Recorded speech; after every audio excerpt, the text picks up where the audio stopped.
Assalamualaikum warahmatullahi wabarakatuh. Sampurasun Baraya Sadaya. Selamat datang di kanal ini.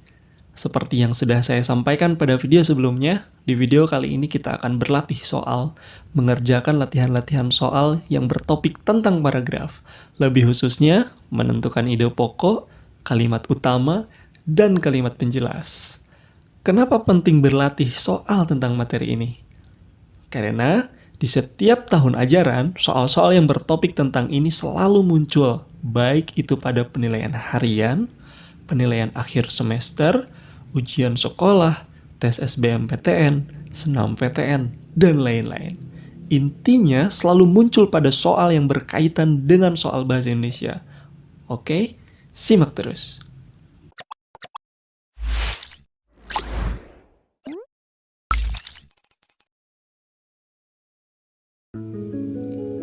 Mari kita mulai untuk berlatih menjawab soal yang berkaitan dengan paragraf. Soal nomor 1 ini saya petik dari soal ujian nasional bahasa Indonesia. Nah, tentu saya punya solusi untuk menjawab soal-soal seperti ini dengan mudah, tepat, dan juga cepat. Tips yang pertama, saya pernah menyampaikannya dulu di video-video sebelumnya. Jangan dulu baca cuplikan teksnya, tetapi langsung baca pertanyaannya. Lalu, apa pertanyaan nomor pertama tadi? Pertanyaannya yaitu, gagasan utama paragraf tersebut adalah. Nah, selanjutnya tips yang kedua, kita harus fokus kepada apa yang ditanyakan. Yang ditanyakan yaitu gagasan utama atau ide pokoknya. Artinya kita harus mencari pikiran utamanya.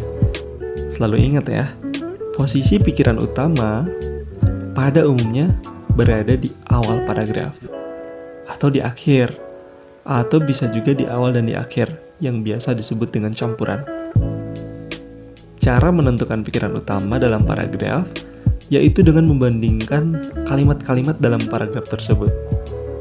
Berikutnya, ada cara mudah untuk mencari posisi pikiran utama di awal, yaitu kita cukup mengingat ciri-ciri kalimat kedua pada cuplikan teks yang sudah disajikan. Di kalimat yang kedua, terdapat pengulangan kata atau repetisi, baik sama persis atau sebagian dengan kalimat nomor 1. Lalu, yang kedua ada kata rujukan. Kata rujukan itu bisa berupa apa? Misalnya kata ganti tunjuk. Ada ini, itu, lalu ada tersebut. Kemudian terdapat kata ganti orang. Seperti iya, mereka. Masih ingat ya tentunya? Lalu ada klitiknya. Selanjutnya, kalimatnya tidak dapat berdiri sendiri. Kemudian arti kalimatnya baru jelas setelah dihubungkan dengan kalimat lain dalam satu paragraf atau alinea. Berikutnya, terdapat kata hubung atau konjungsi antar kalimat. Apa saja konjungsi antar kalimat? Semisal lupa, adik-adik bisa menyimak kembali video bagian kedua. Dan terakhir, isinya berupa rincian, keterangan, contoh, atau data lain yang bersifat mendukung pikiran utama. Kalau kita menemukan ciri-ciri ini, mudah sekali. Berarti pikiran utamanya ada di awal paragraf, yaitu kalimat pertamanya. Kalau di akhir bagaimana? Caranya, lihat ciri pada kalimat paling akhir. Jadi kalimat yang terakhir yang kita lihat. Apa saja? Yaitu ada sebuah kesimpulan. Ini paling mudah dikenali, bukan? Biasanya kalau terdapat kesimpulan itu ditandai dengan kata penghubung atau konjungsi antar kalimat. Seperti oleh karena itu, oleh sebab itu, dengan demikian. Lalu ada ciri kesimpulan yang merupakan penegasan, yaitu kata jadi atau bahkan. Nah, jika kita menemukan ciri ini di kalimat yang paling terakhir, berarti pikiran utamanya bisa jadi terletak di akhir. Ya, di akhir paragraf. Sudah, kita dapat. Nah, kalau ciri keduanya ada di awal dan di akhir, berarti jenisnya campuran. Selalu diingat ya. Oke, sudah ketemu pikiran utamanya. Berarti kita tinggal mencari inti dari pikiran utamanya. Itu bisa didapat di dalam pikiran utamanya secara eksplisit. Eksplisit itu artinya tertulis atau tersurat. Dan implisit artinya maknanya tersirat. Jadi inti dari kalimat utama itu bisa kita dapatkan secara tersurat atau tertulis, atau bisa juga secara tersirat atau secara tidak langsung. Oke, kita terapkan cara tadi. Yuk, kita cermati lagi cuplikan paragraf yang tadi. Selanjutnya, kita lihat dan bandingkan antar kalimatnya. Jangan lupa, untuk mengefisienkan waktu menjawab soal seperti ini, sudah saya sampaikan di sebelumnya, pada umumnya selalu ada di awal ya, kalimat utama itu. Nah, untuk memastikannya cukup fokus pada kalimat yang pertama dan kedua saja. Apakah di sana terdapat pengulangan kata? Lalu kemudian apakah terdapat kata ganti orang? Apakah terdapat kata ganti tunjuk? Apakah terdapat konjungsi antar kalimat? Ini semua apakah semuanya ditemukan pada kalimat yang kedua? Begitu ya. Nah, coba perhatikan kalimat kedua dan pertamanya.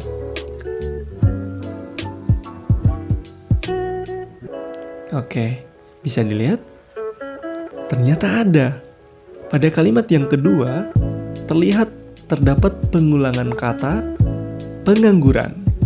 Selanjutnya, kalimat yang kedua ini merupakan kalimat penjelas karena berisi data empiris berupa fakta, bukti, atau alasan sebagai penjelas. Kemudian pada kalimat pertama, menjelaskan tentang apa yang diberitahu pada paragraf itu, yaitu tentang angka pengangguran di Indonesia meningkat. Bila melihat cuplikan paragraf pada soal tersebut, kalimat utamanya terdapat pada kalimat yang pertama, yaitu sayangnya dalam catatan Badan Pusat Statistik BPS 2015 lalu, angka pengangguran di Indonesia meningkat 300.000 orang selama setahun dari Februari 2014 sampai Februari 2015. Sudah kita dapat.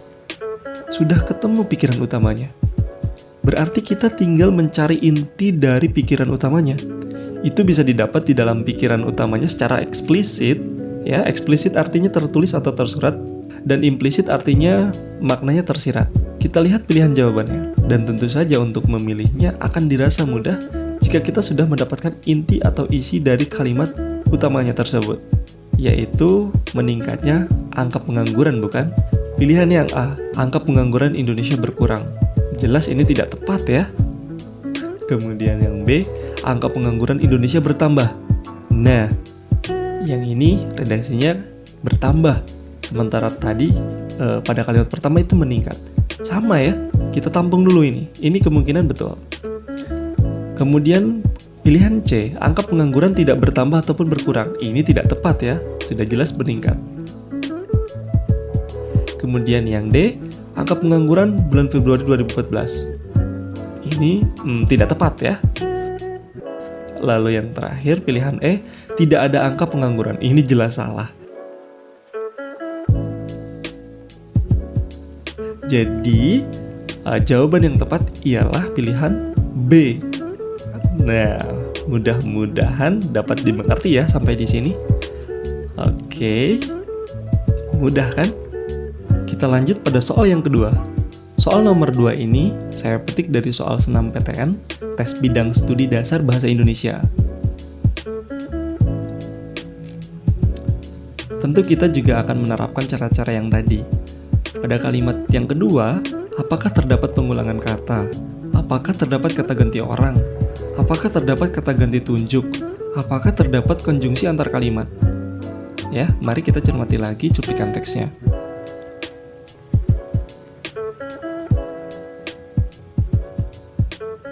Oke, ternyata ada juga ciri-ciri yang menunjukkan bahwa letak kalimat utamanya terletak pada kalimat yang pertama. Yang mana ya? Nah, ini bisa dilihat ada pengulangan kata kesejahteraan dan bersama. Kemudian terdapat kata ganti mereka dan kata ganti klitiknya. Dari temuan ini jelas bahwa kalimat kedua merujuk kepada kalimat yang pertama. Artinya kalimat utamanya terletak di awal ya, pada kalimat yang pertama. Nah, sudah ketemu pikiran utamanya. Berarti kita tinggal mencari inti dari pikiran utamanya lagi. Pada kalimat pertama menjelaskan tentang apa yang diberitahu pada paragraf itu, yaitu tentang peningkatan kesejahteraan masyarakat merupakan tanggung jawab bersama antara pemerintah dan masyarakat. Jika sudah dapat, langsung saja kita lihat pilihan jawabannya. Ya, pilihan A bisa dilihat menyatakan peningkatan kesejahteraan masyarakat perlu dilakukan secara bersama antara pria dan wanita. Ini sepertinya kurang tepat ya. Ini tidak tepat. Karena pada kalimat yang pertama itu mengatakan bahwa peningkatan kesejahteraan masyarakat merupakan tanggung jawab bersama antara pemerintah dan masyarakat, bukan antara pria dan wanita. Jadi sekilas ini memang terlihat betul ya, tetapi ini tidak tepat. Awas kena jebakan seperti ini. Kemudian pilihan yang B, kesejahteraan keluarga korban PHK menjadi tanggung jawab pemerintah. Ini jelas tidak tepat ya. Lalu pilihan C, kader-kader wanita diharapkan juga peduli terhadap kesejahteraan masyarakat pada umumnya. Ini juga tidak tepat ya. Berbeda dengan inti kalimat pada kalimat yang pertama. Kemudian pilihan D, pemerintah dan masyarakat bertanggung jawab terhadap kesejahteraan masyarakat. Nah, ini adalah kalimat inti ya. Kalimat inti dari kalimat utama.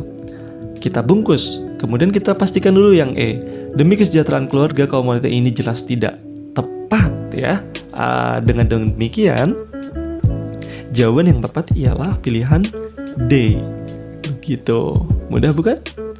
Kita lanjut pada soal nomor 3. Soal nomor 3 ini saya petik dari soal SNMPTN juga ya. Tes bidang studi dasar bahasa Indonesia. Bisa diperhatikan cuplikan teks berikut ini. Sama seperti nomor 1 dan 2 yang tadi, untuk menjawab soal ini, kita juga akan menerapkan cara-cara yang tadi ya. Karena yang ditanyakan gagasan utamanya apa, maka kita langsung fokus pada kalimat yang pertama dan yang kedua. Pada kalimat yang kedua, apakah terdapat pengulangan kata? Intinya selalu diingat itu, apakah terdapat pengulangan kata, baik sama persis maupun sebagian. Lalu apakah terdapat kata ganti orang? Apakah terdapat kata ganti tunjuk?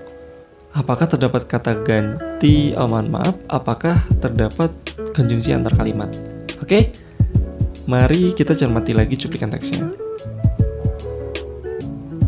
Nah, ternyata ada juga ciri-ciri yang menunjukkan bahwa letak kalimat utamanya terletak pada kalimat yang pertama. Perhatikan pada kalimat yang kedua, di dalamnya terdapat kata ganti tunjuk. Ini ya, yang artinya kalimat ini merujuk kepada kalimat sebelumnya, yaitu kalimat yang pertama. Sudah dapat kita kalimat utamanya ada di mana.